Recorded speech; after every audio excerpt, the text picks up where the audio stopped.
we're going to go ahead and get into our training and discussion topic for this evening, which is closing 2017 with a bang. So, if you guys are ready for an amazing, awesome, wonderful close to your 2017, whether it was amazing, awesome, and wonderful from the jump, or if it is just, kind of mediocre, we are going to make sure we make it work. So, let me, I don't know how to change my settings so I could see, but we're gonna get this going. So tonight I'm gonna be sharing a list three. You guys know I like my threes. My I don't know. I guess I'm not a teacher, but I do like outlines.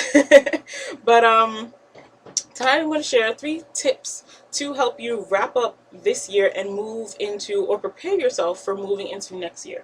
Why am I doing a closeout training today at the, second week in December? Because next week we are going to be doing our Avon home office training. So we won't be here live, I know, aw, right, boo. But yay, because it's Avon home office, and we will be learning great stuff and gaining great tips and seeing what amazing new products we will have rolling out in the future campaigns. Plus, we do have our Facebook event. So even though we won't be live and I won't be talking to you here through a video, we still get together in a Facebook event where we still share our wins. We throw up some of the slides from the event, and we kind of talk about some of the things that Avon Home Office is sharing so that we can keep the conversation going amongst ourselves. So we do have a good time. We do talk and share and celebrate a little bit, so be sure to join that event when it posts. If we're Facebook friends, then you should probably automatically get an invitation. But if you didn't, it's a public event. Look for it. It's on my events page, so that you'll see it, and we'll be able to connect with each other in that event. But so next week we'll be doing the Avon home office meeting, and then the following week, what is that? The 26th is the day after Christmas, so I won't be here because I will still be in my pajamas. Avon pajamas probably, but I'm going to take that day off as a time to celebrate with family. I will probably still be doing videos and Instagrams and Facebook posts, but we won't have a meeting like this. So this will be our last and final meeting of 2017. After that, we're in January. It's 2018. But I'm going to show you guys today how to hit the ground running as we transition into this new year. So here are some steps that I'm going to be sharing with you, kind of stuff that I do for myself, stuff that I've learned from other people, or stuff that I've watched other people do that I will be implementing this year. And the first is sort of stemming off of the things that we talked about a few weeks ago when we were talking about this being the last month, and wanting to make it a really great month.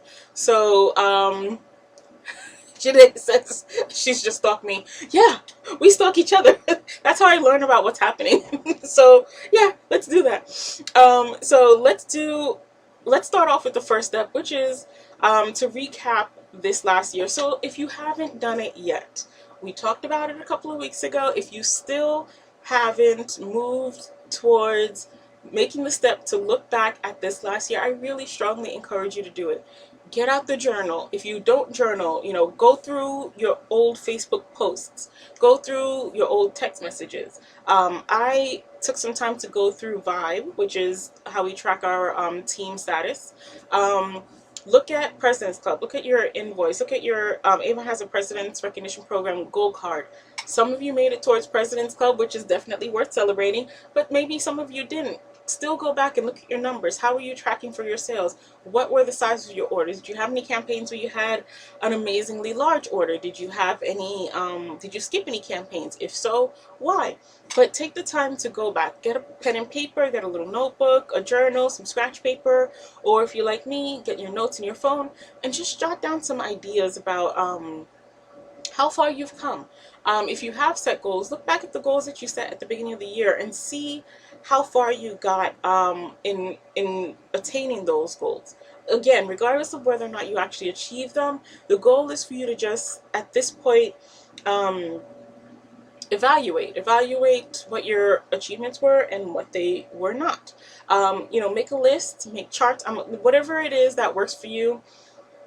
I'm a list person. I'm also a diagram person. So the left and the right side of my brain sometimes are in conflict, which is why I love paper. I could just get all the notes down on there. But I also love that I like the longevity of tech. So a lot of times after I've brainstormed and put all of my thoughts on paper, I'll make a list, and that is usually what I'll end up going back to in at the end of next year or 3 months from now when I do my 90-day plan. So some of the things that I looked at when I got in here was, again, I told you I got into my journal and I looked at the goals that I had set earlier this year, but I also went a little bit further back. 2016 seems like forever ago, but back then I had been setting goals. And there are goals that I have been consistently setting every year that I consistently managed to miss every year. And that realization was like, really? But at the same time, in trying to attain that goal, I have seen growth in my business and I have seen personal development and growth in my life. So those moments are the things that I want you to look for, because it's easy to look at your numbers and say, oh, well, I didn't make it. But what did you make? What did you accomplish? Where among the stars did you fall when you were reaching for the moon, whether you got it or missed it? But make the effort. And I encourage my team to do this all the time, especially when we find ourselves getting into a spiral of this isn't working, that isn't working, you know, Avon's not doing this, customers aren't doing that, team isn't doing that, I'm not doing that, family isn't doing that, work isn't doing that, life isn't doing whatever it is that we want to do. It's easy to just get our focus on those things. But I want to encourage you at this moment, and as you go back through the year, to just take your focus off of what didn't work and really search for the nuggets of things that did work, or the things that you hadn't planned for that just happened to come to fruition in along the path of your overall dream and goal. And I want to encourage you to not just celebrate those things with yourself, but celebrate them with your family, celebrate them with your team, celebrate them with your customers. You know, find these reasons to celebrate. And when you get in that celebratory mood, find a way to get other people into that, to celebrate with you. Because this is, after all, a time where it's about the celebration, you know, giving thanks, a gift that was given to us that, you know, we didn't deserve, but it was given. And so it's like, you know, you may not feel like celebrating, or you may not feel like your family was 100% supportive of you, or that your job was super encouraging in your dreams and goals, but still try and find a way to rope them into celebrating success with you, celebrating the wins, the victories. The fact that you're even still breathing is a success, because, you know, all of these little things are the important things that we should be recognizing and, you know, shifting our focus on. And you'll find, as you start to change what you're focusing on from the negative to the positive, your mood will start to change, your days will be a little bit cheerier, and those things affect you as you're going out. So like I said, we still haven't really finished this month. We're still working towards goals for the new year, you know, moving into the new year. So as you go about still working to achieve your goals, and you're talking to people and sharing your excitement for the business more so than the negative things that didn't work out, you'll start to see the people around you, you know, that energy gets transferred, the excitement gets transferred. So you want to live in a realm of energy and excitement and positivity, because nobody's attracted to the opposite. You know, nobody wants to be around the negative Nancy, the person who's you know, just a Debbie Downer. Why, by the way, are all the negative things like women's names? Can I have like a Danny Downer? But so that's our number one. So we're gonna get ourselves into the mindset of celebration and recognizing our successes and finding those things, regardless of what other people say they are, big or small. You're gonna find one or two things, 3 to 5 things actually. Find 3 to 5 things that you're going to just hone in on and focus on and celebrate. Write them down, put them somewhere you could see them. I like to put them back. I have like a list where every 30 days I set my goals and I kind of see what I did the year before, or the 30 days before. So I kind of keep a running list of the goals that I set, and whether or not I accomplished them. So as I go through and I look back over the years from like 2015, I think I started doing it end of 2015, moving toward 2016, I look at the list and it reminds me, in 2014, you did some, one or two cool things. In 2015, you had another pretty cool thing happen. In 2016, something else happened. 2017, two or three things happened. So looking back, that list makes me feel like, okay, you know what, I haven't been wasting the last 5 years, or the last 5 years weren't as uneventful as I thought they were, because sometimes it's so easy to just have your focus on the here and now and forget about all the things that you achieved before. And the reason I think this is important is because a lot of times I talk to representatives who are doing phenomenal stuff, and sometimes I catch myself doing it myself as well. But sometimes I meet into representatives who I'm blown away by their achievements, and they're just so, this doesn't work, this isn't working, and they've kind of talked themselves in, not even into, talked themselves out of their enthusiasm for the business, and then they end up eventually burning out and quitting. Not so much because they weren't doing anything or because they weren't doing well, but because their focus was on the negative. So you want to just break that right now and move towards step 2. So step 2 is to clear out the clutter, because as we move into a new year, now that you've looked back and you've evaluated and you kind of have some positive things to focus on, I also want you to notice the negative things that you've been focused on as well. This is my struggle every single year, but I like to, we kind of have a tradition in my house. I don't know if it's because we're West Indian or what, but at the end of the year, we do a big clean out. There's like it's almost like a superstition, but not really superstition. It's like a habit, but we just do it every year. But you want to move into the new year fresh and clean. So the house gets clean, the curtains get changed, the tablecloths get changed. Everything just gets refreshed. And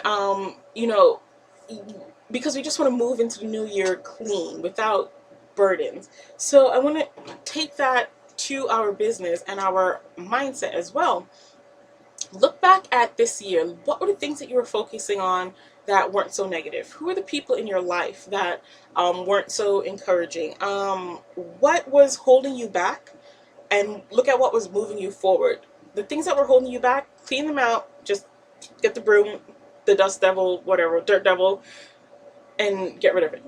The things that were motivating you and encouraging you and got you excited about moving forward, those are the things that you want to hold on to and move into 2018. So you're going to look through, some of you I know are in warm states, so you don't do this, but usually at the end of different seasons, I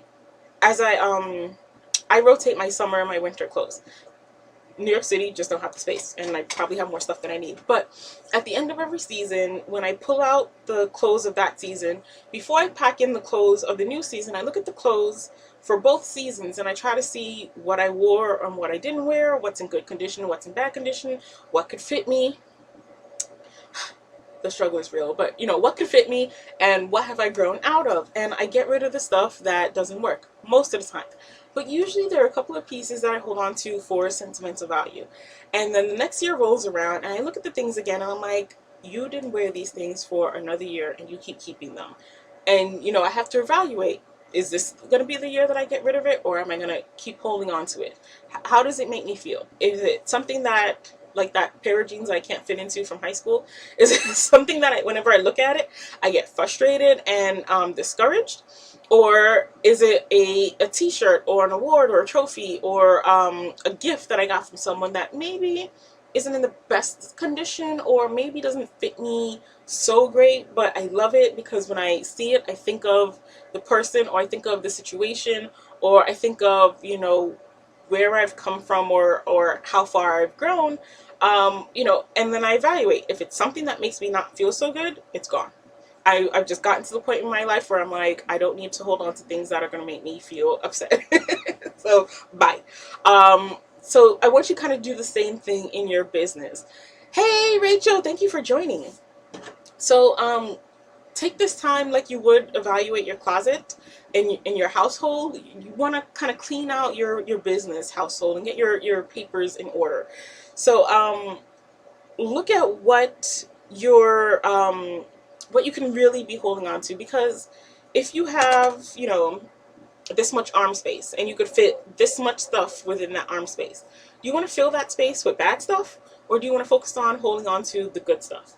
And for most of us, hopefully the answer to that was the good stuff. If you say you just want to hold on to the bad stuff, then the problem is deeper than we have time to go through here. But we all want to hold on to the good stuff, but it doesn't come from the good stuff holding on to us. It comes from us making the conscious effort to hold on to the good stuff. So somebody once said a quote to me, and it said, sometimes you have to let go of stuff. I hold on to stuff for years. But somebody once said, I think it was Oprah actually, and somebody told me this quote, I think it was Oprah, but they shared this quote, which was like, sometimes you find yourself holding on to something, but you get to the point where you realize it's not you, it's not that it's holding on to you, it's that you're holding on to it. Like when you're angry at a person or you have the hatred towards them, you think you're just kind of stuck in this situation where, they did this to me, and you're stuck on that. But it's up to you to release that. You're the one holding on to it, and it's not damaging that person. They've been long gone and moved on with their life. It's damaging you, and it's frustrating you, and it's putting its own hindrances on your life. So the things that are doing that in our life are the things that we want to get rid of, because when we hold on to the negative stuff from the past, it affects our future, and it affects how we go forward and how we move towards or don't move towards our success. And the reason I wanted to throw this out there today was because I find a lot of people are so hung up and caught up with what didn't work, either for them or for people they knew. I can't tell you how many times I run into a person and they're like, yeah, I'm not going to do that because that whole Avon thing didn't work out for my aunt, and, she wasn't good at it, so I'm not going to be either. And I'm just like, your logic is flawed, honey. Like, where did you get that from? Just because it didn't work for them means that it's not going to work for you. Are you guys the same person? Is this the same time? It's not even, this is your aunt from however many years ago, and this is you in 2017. Different person, different time, different place, different company. I mean, like, hello, new Avon. So when I hear things like that, I'm like, okay, that makes sense. So be conscious of the moments where you're letting other people and other things and other situations influence your mindset. And I've been fighting to do this for a while, and you guys have heard it come out in my chats. But even for myself, this is something that I kind of be conscious of and look for. So I want to encourage you guys to do the same. But look at it and see what needs to stay in 2017 and what do you need to let go of, so that you can move on. And then I have one question that I want to propose to you. Pause for drama, right? What would you do if you couldn't fail? Think about that for a moment. I'm going to sip my tea. Have you guys seen the tea memes? While you think about that, let me just sit here and sip my tea. If you couldn't fail, if failure was not an option, what would you do? It's one of those questions we don't ask because we don't really want to know the answer, right? But we get into this mindset, into this groove where it's so easy to blame others when we have no one to blame. It's sort of like an eye-opening moment where we're just like, oh, I could have done that, or oh, yeah, well, I want to do that, but I can't because... And all of a sudden, there's no one else to blame. And then you realize where the root of the problem is. So ask yourself that question. If you have to, put it somewhere where you see it every day. What would you do if you knew you couldn't fail? And really start to use that to evaluate what you are and what you aren't doing. Because so many times we just let the fear of failure, the fear of what other people will say, even though they're really not going to say that, or the failure is really not going to happen, we let it hinder our success and our growth. So instead of thinking, oh, well, if I try and I fail, then X, Y, and Z, and start thinking, okay, if I was guaranteed to succeed at whatever this is, whatever I want to do, what would I really do with my life? What would I do with my time? What would I want to be? Where would I want to go? Who would I want to be with? What are the people that I want to have in my life? What do I want to do with my life? Do I want to be stuck at a desk in a cubicle? If I knew that if I went out and started my own business, I would be a success at it? If I wanted to travel and it was guaranteed that I wouldn't be kidnapped, would I want to go? And all of a sudden, it's like mind just completely outside of the box, because there are so many restraints that we put on ourselves. If we would just stop and say, okay, if success is guaranteed, what do I want to do? What could I do? And even as you're asking that, the little voices in your head are going to be like, but success is not guaranteed, but this isn't a perfect world, but this, that, and the other thing. Ignore it and just focus on the question, if success was guaranteed, what would I want to do? And in that, you might actually find yourself determining what it is that you want to do, and where you want your life to go, and how you want your life to be for yourself and your family. It's that hard question. I'm not going to front like it's easy, because there are things that I'm grappling with in my own personal life, which is why this question has come to the forefront of today's training. And maybe one of these days you'll see a video where I can come back and say, remember guys, that time when I told you there's something that I was afraid of doing and I did it, and here I am. But we're not there yet. I'm getting there. I'm sharing my personal journey with you guys.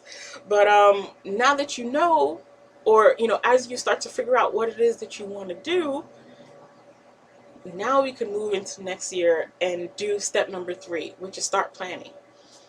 Because when you ask yourself that question and you take the walls off of your box and you take the, which Janet says, wow, powerful. I wish I could take credit for this stuff, but when the walls start to come off the box that's around you, the edges start to come off the picture frame that is training your focus, and when the training wheels come off of your bike and your parents let go and you're riding on your own and you're free, and you can see as far out as the horizon, you're outside of New York City where there's a building blocking every view and you can actually see, the horizon.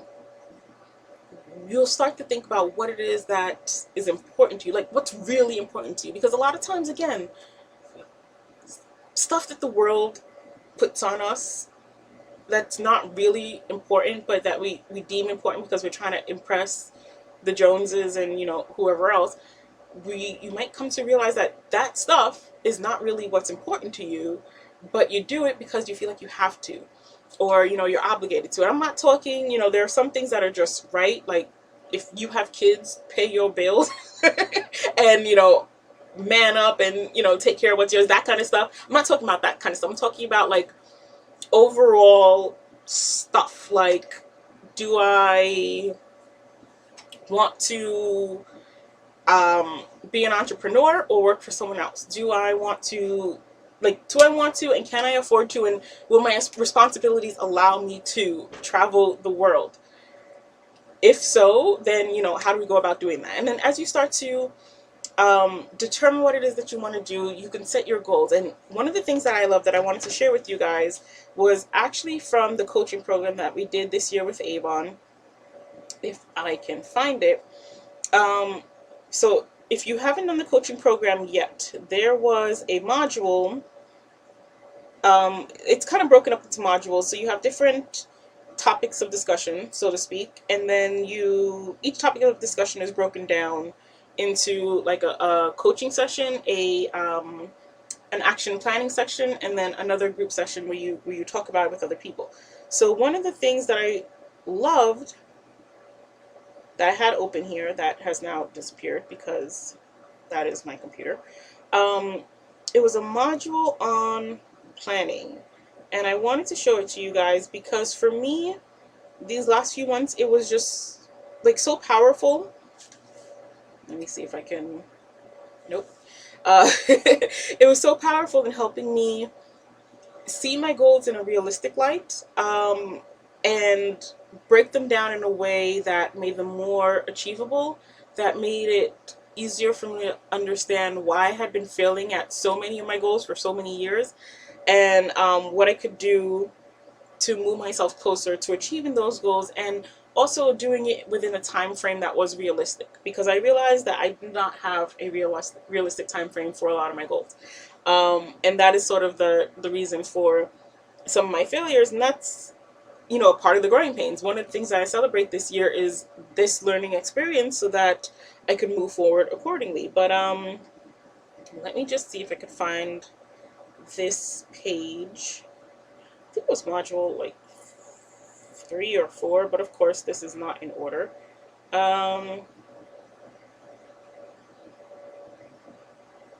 Yes, okay. So this was our planning reference guide. It was one of the things that we worked through as the coaching session where we were being taught. And some of the things that it gives us are, you know, finding the right balance in your life. What are your personal goals? What are your team goals? What in your life, like this grid was to help you set up what is, it's like a 4-corner grid, and it shows you what's urgent, what's not urgent, and what's important versus what's less important.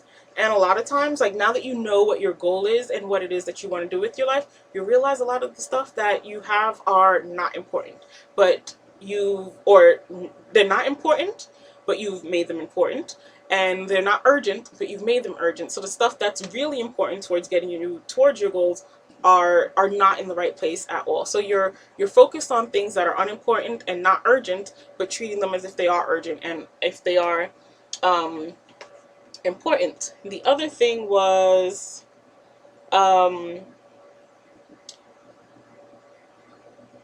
well, they also spoke about looking at other people within your team to help you determine who in your team to work with. There were things like that. There was another module, sorry, same module, but another worksheet. Yes. There we go.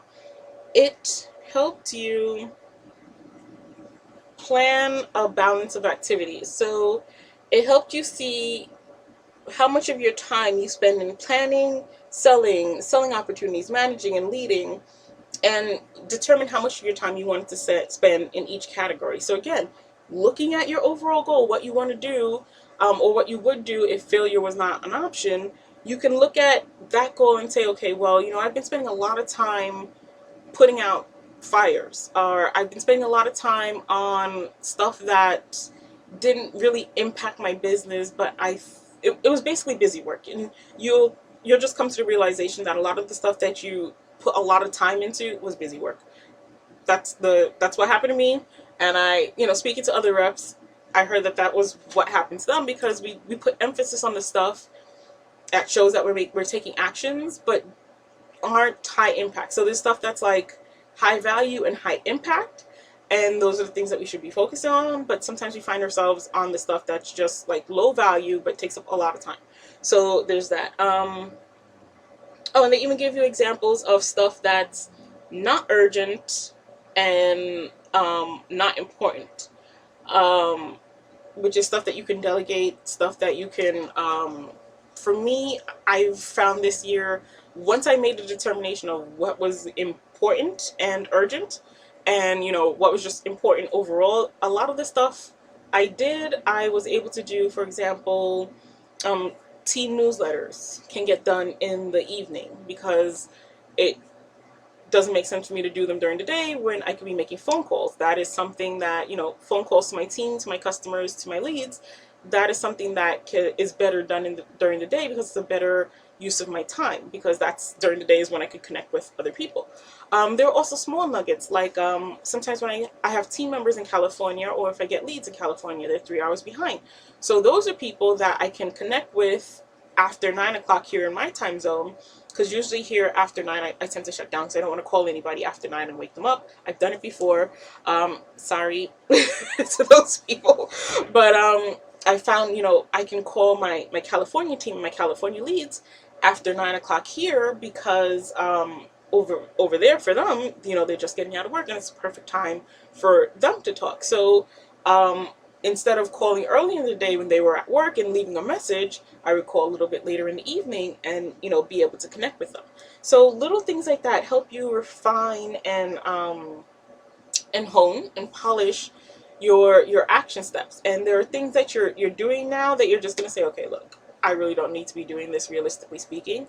I could delegate this, or I could find a faster way to do this. You guys know me, I'm all about tech. A lot of the stuff that I felt like I needed to do by hand, I found a way to automate, and it freed up a lot of my time. And in thinking about what I wanted to do, regardless of you know, what the world is telling me I should do, the stuff that I really wanted to do, a lot of it was stuff that I had told myself that I wasn't capable of doing, that I didn't have the time for, that I didn't have the mental capacity for, because I was just so burnt out. And then all of a sudden I started to find time for things, and I started to work on those things. And it's baby steps, guys. So as you guys are taking in all the things that I'm sharing with you, don't feel like, you know, January 1st, you're going to be a brand new person and everything's going to fall into place. This is going to be a work in progress, but we're starting today. So we got 3 weeks in December to work on it and figure it out. So these next few weeks, as you're going through closing out your year and evaluating your steps, that evaluating your accomplishments and achievements for earlier this year, and then planning your steps for next year, use this as a time to use charts like this to block out what's important and what's not, what you need to work on, what days of the week, where you can put it, and how you can arrange and schedule your calendar, and put those things into action. Another thing that I had in here was a 2-week calendar. You know, we run on a 2-week schedule as reps. Every other campaign, our orders are due, and it's sort of repetitive. So maybe start with doing your own 2-week calendar.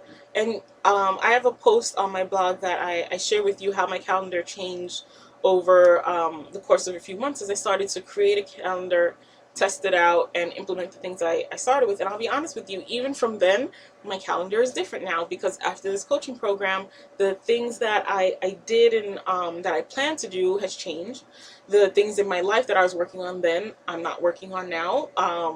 But maybe I will be working on again come New Year. So, you know, be open to flexibility. But the important thing is to just start the planning now. Now that you know what your goal is and what you're working towards in the future, start taking the baby steps now. Maybe you have a 5-year goal, a 10-year goal, a 1-year goal, whatever it is.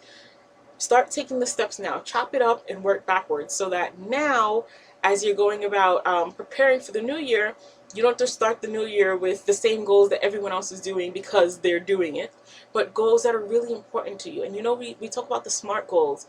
And one of the things that is necessary with SMART goals is that, I don't even know if it really is described in there, but it's got to be important to you, because you could have it laid out perfectly, but if you don't believe you can accomplish it, and if it's not something that you really want to do, this is me preaching to the choir here, you're not going to do it. So I hope these 3 steps help you guys and encourage you as we move into the new year, and give you something to chew on as we have the next few weeks to kind of work on transitioning to 2018.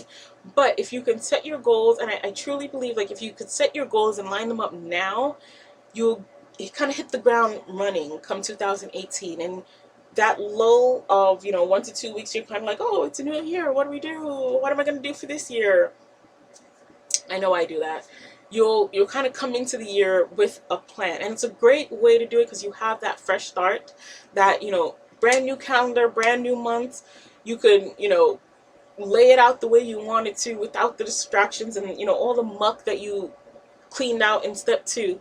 You get to start fresh, and the load is a little bit lighter. So I hope this encourages you guys, and I hope that come 2018 we will have, you know, a whole new fresh mindset and outlook on the things that we are working on and achieving, and that we will be working towards goals that we are passionate about. And I hope to see that a lot of you guys have new goals where you're not just saying, yeah, I want to do that because everybody expects me to do it.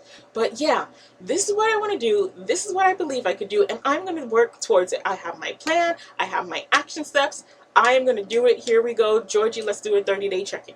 So I'm looking forward to hearing those from you guys and celebrating those wins with you, and celebrating the achievements that you've accomplished during 2017. So once again, congratulations to you guys for all that you've accomplished, and I know you'll be developing a wonderful list over the next few days, and you may or may not have someone around you to celebrate with you. So I'm going to celebrate with you now, and maybe we'll come back a little bit later and celebrate. I don't know, I might have a surprise for you guys towards the end of the year. I'm thinking about it, if you behave yourselves, right? So thank you guys for joining me. Thank you, Jessica, for letting me know that the planning was your favorite module too. Mine too. And thank you, Deanna, for joining.